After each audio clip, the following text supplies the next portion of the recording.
ओंकार मागे ये. बूम दे. ए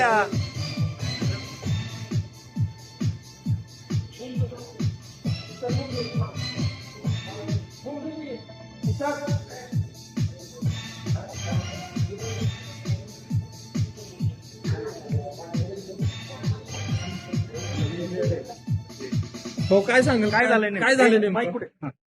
एक मिनिट काय झालं काय नेमकं झालं काही नाही एकदम हे झालं मला पोलिसांनी आम्हाला थोडं नाटक करून महाबळेश्वरला घेऊन गेले हा महाबळेश्वर मध्ये आमचं मेडिकल केलं हा तिथं अनफिट झाल्यामुळे तर सिव्हिलला घेऊन आले आम्हाला लोकशाही पद्धतीने मतदान करून दिलं नाही आमच्या खोटे अपहरणाचे गुन्हे दाखल केले आमच्या पोलिस खोटे अपहरणाचे गुन्हे. खोटे काही केलं नाही आमच्यावर असलेल्या माणसाचं अपहरण केलं असं दाखल ओके. तुमची काय कपडे फाटले तुमचे?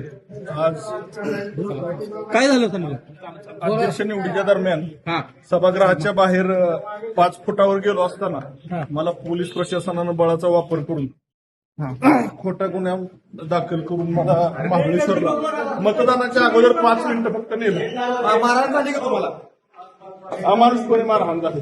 कुणाकडनं झाली? पोलीस प्रशासन खाजगी देशातले पोलीस चला तर बाकी प्लीज प्लीज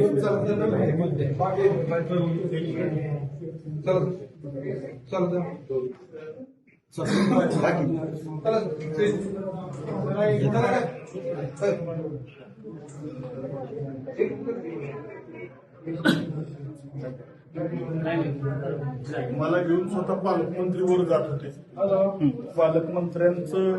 पालकमंत्र्यांना सुद्धा चला चला चला प्लीज चला चला.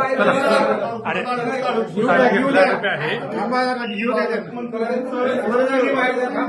पालकमंत्र्यांचं रक्त माझ्या शर्टाला लागलं. म्हणजे अशा पद्धतीनं अमानुषपणे कृत्य आज लोकशाहीचा गळा घोटण्याचं काम लोकशाहीची हत्या करण्याचं काम यशवंतराव चव्हाणांच्या जिल्ह्यात झालेलं आहे. खूप मोठं म्हणजे आज आमच्या राष्ट्रवादी काँग्रेस पार्टीचे 22 सदस्य आणि सेनेचे 15 असे 37ची मेजॉरिटी होती. आमचे 2 फोडले राष्ट्रवादीचे आणि सेनेचे 2 फोडले. आमची 33ची मेजॉरिटी झाली.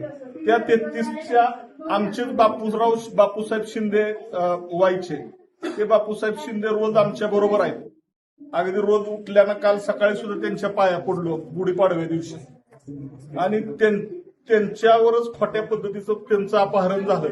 अशा पद्धतीची खोटी तक्रार दाखल केली आमच्यावर आणि आम्हाला तिथनं मतदान केंद्राच्या बाहेरून म्हणजे अगदी मतदान बाहेरनच गेटवरनच 4थ्या मजल्याच्या सभागृहाच्या बाहेरूनच आम्हाला ओढत नाही.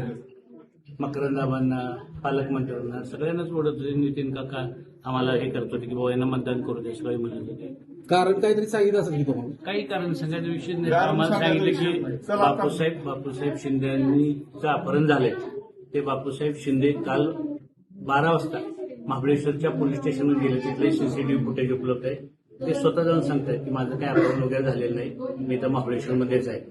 त्याच्यानंतर बापूसाहेब शिंदेनी स्वतः वाईच्या डीवायसपीच्या समोर जाऊन व्हिडिओ रेकॉर्डिंगमध्ये जबाब दिला आणि सांगितलं की आदरणीय नितीन काका पण त्यांच्यावर गेले होते की मी अपहरण वगैरे काही झालेलं नाही पण त्यानं काही करून आम्हाला मतदान करून द्यायचं नव्हतं काही करून आम्हाला अटक करायची होती आणि म्हणून अटक करून 4थ्या मजल्यावरनं